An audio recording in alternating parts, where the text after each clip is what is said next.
तो क्या हालचाल दोस्तों, कैसे आप लोग। उम्मीद करता हूँ बढ़िया होंगे।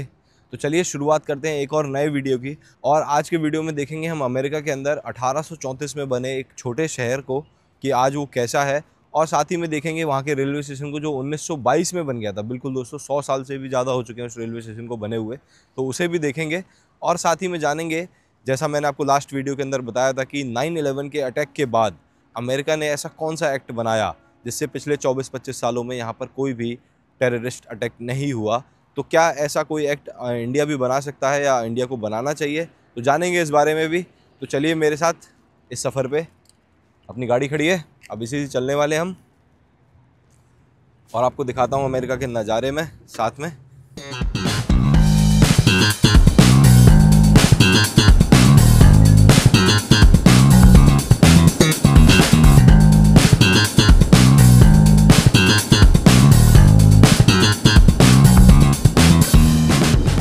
दोस्तों इसी के साथ मैं पहुंच चुका हूं अरोरा रेलवे स्टेशन पे। बिल्कुल हाँ दोस्तों, यही अरोरा सिटी मैं आज आपको दिखाने वाला हूं जो 1834 में बनी थी।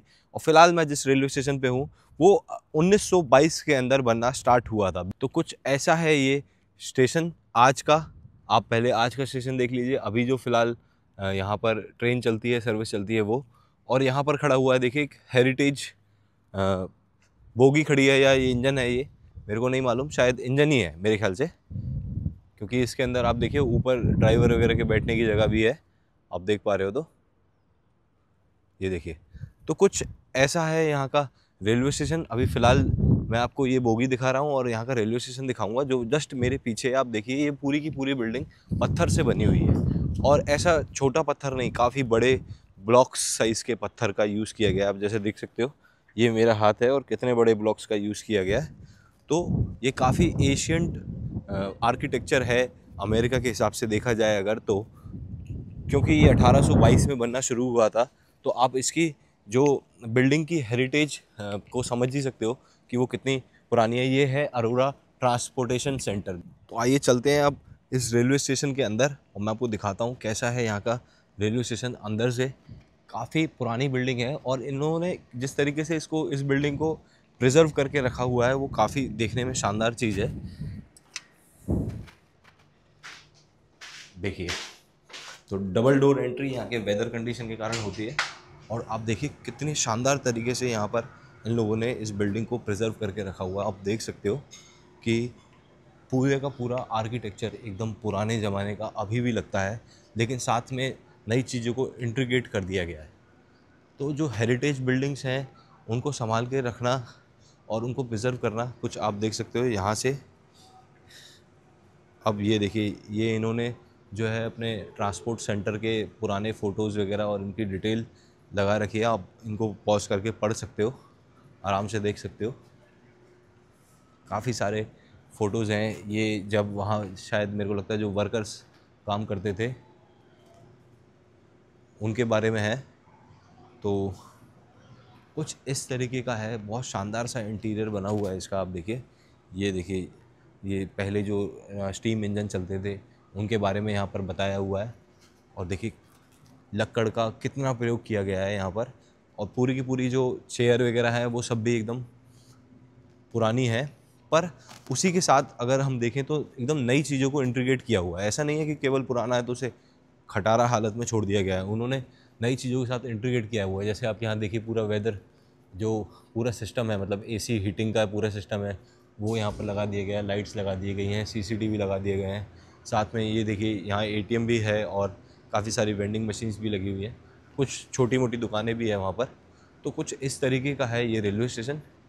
और देखिए यहाँ पर एक और कैफ़े भी खोल दिया अंदर।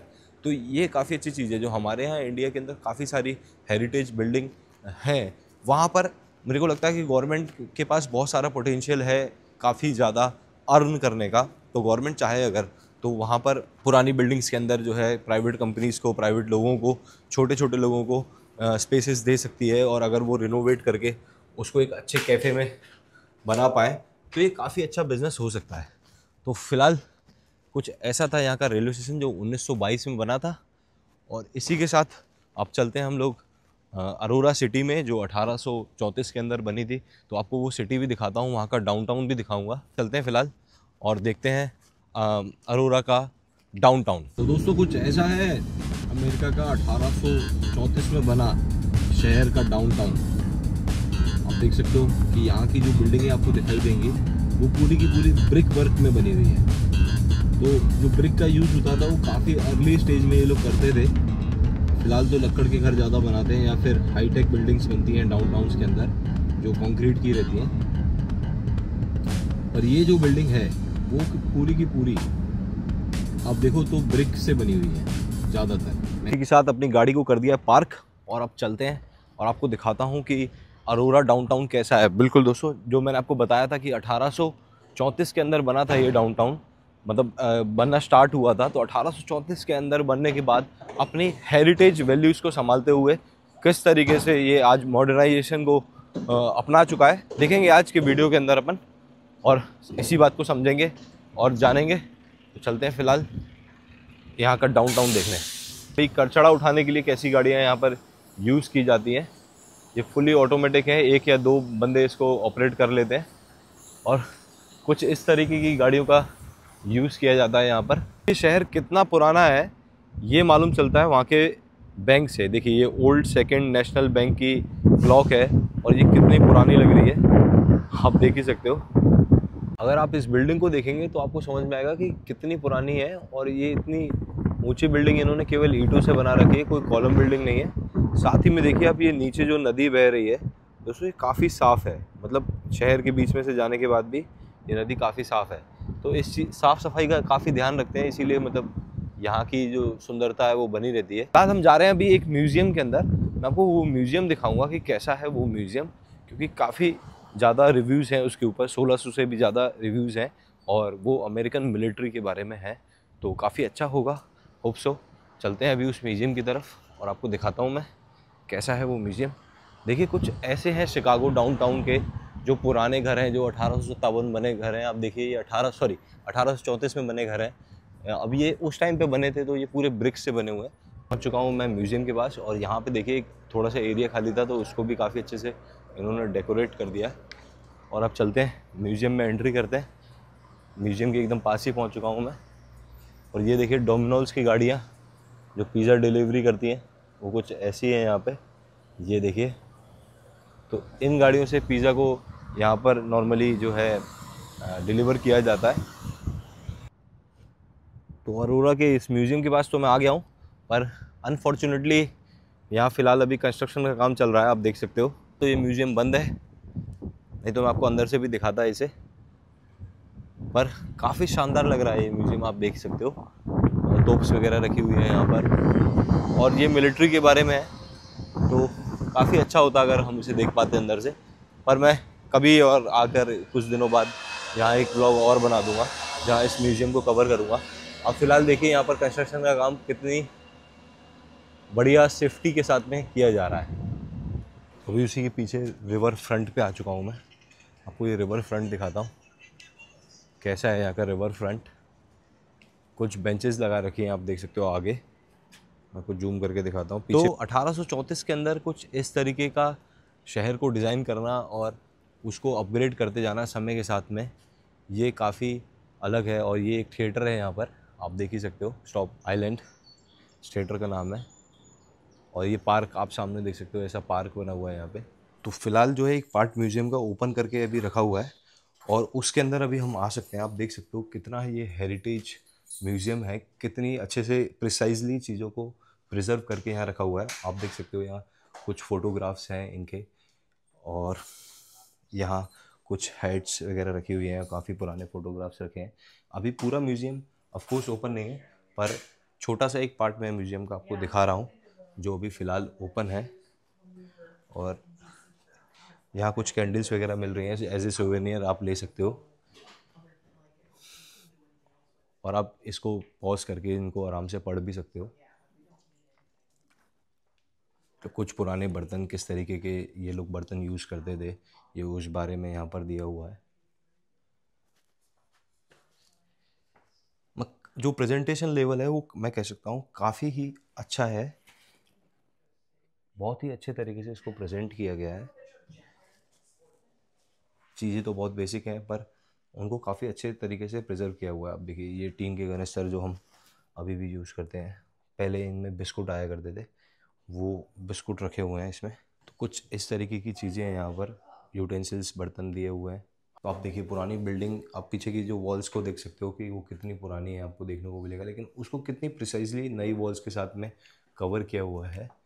तो ये काफ़ी एक देखने वाली चीज़ है यहाँ पर, जो काफ़ी बढ़िया लगी मेरे को। किस तरीके से जो प्रेजेंट किया गया है वो काफ़ी अच्छा है। बड़ा कि ऊपर वाला भी खोला हुआ है, बैक डोर से इसकी अभी एंट्री स्टार्ट थी, क्योंकि फ्रंट डोर से जो है कंस्ट्रक्शन का काम चल रहा था। तो अभी मालूम पड़ा है कि ऊपर वाला भी खुला हुआ है। बैक डोर से इसकी एंट्री स्टार्ट थी, बिकॉज पीछे से कंस्ट्रक्शन का काम चल रहा था। तो होप सो मैं आपको पूरा का पूरा म्यूज़ियम अभी दिखा पाऊँगा। आप देखिए यहाँ से शुरू करते हैं म्यूज़ियम की एंट्री। आप देखिए क्या शानदार लाइटिंग करके रखी हुई है और कितने बढ़िया तरीके से इस चीज़ को प्रेजेंट करके रखा हुआ है, हम देख सकते हैं।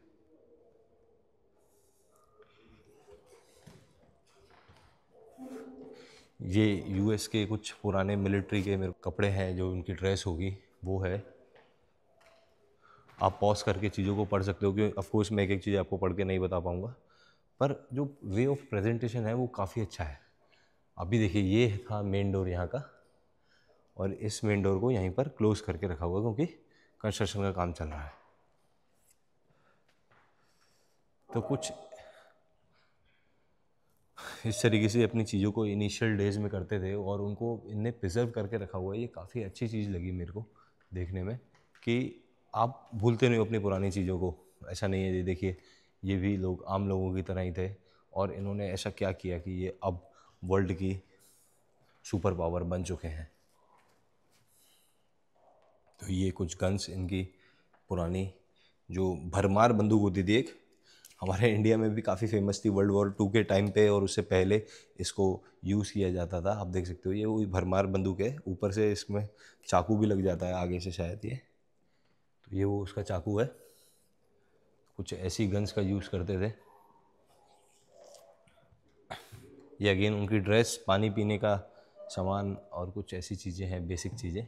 साथ ही में एक घोड़े के ऊपर रखने वाला शेडल है मेरे ख्याल से, उसको क्या बोलते हैं अलग अलग लैंग्वेज में। मेरे को फ़िलहाल मतलब घोड़े के ऊपर बैठने के लिए जो बेसिकली रखते हैं वो चीज़ है ये। और यहाँ एक तलवार रखी हुई है, एक बंदूक रखी है, और एक छोटी बंदूक ऊपर भी रखी हुई है। तो आप ये भी देख सकते हो। वो मतलब वे ऑफ जो प्रेजेंटेशन है ना, वो काफ़ी यूनिक और काफ़ी बढ़िया लगा मुझे। यहाँ पर देखिए आप अब्राहम लिंकन का एक मतलब फ़ोटो भी लगा हुआ है अमेरिकन फ्लैग के साथ में, जिन्होंने अमेरिका के अंदर कहा था कि अब बारी है अमेरिका की मतलब तलवार छोड़कर कल्ब की लड़ाई करने की, और इन्होंने उस रिवॉल्यूशन का स्टार्ट किया था। तो दोस्तों अगर आपको ये वीडियो पसंद आ रहा हो तो आप प्लीज़ कमेंट करके बता सकते हैं, और अगर आप कुछ मुझे सजेशंस देंगे तो वो भी काफ़ी इंपॉर्टेंट रहेंगे अभी फ़िलहाल मेरे लिए। और आप लाइक कर सकते हैं वीडियो को, सब्सक्राइब कर सकते हैं चैनल को, अमेरिका को बहुत डिटेल में जानने के लिए। बिल्कुल। और अब बारी आ गई है कि मैं आपको बताऊं कि यूएस ने 9/11 के अटैक के बाद ऐसा कौन सा एक्ट लेके आया था यूएस, जो जिसके बाद 24 से 25 सालों के अंदर कोई भी टेरर अटैक यहाँ नहीं हो पाया। तो उसके पीछे क्या रीजंस थे, क्यों वो ऐसा किया। आराम से एक जगह पे बैठते हैं, वहाँ कुछ खाएंगे पिएंगे, और आपको फिर साथ में मैं बताऊंगा उस एक्ट के बारे में, और इंडिया फोर्स क्या कर सकता है उस बारे में भी।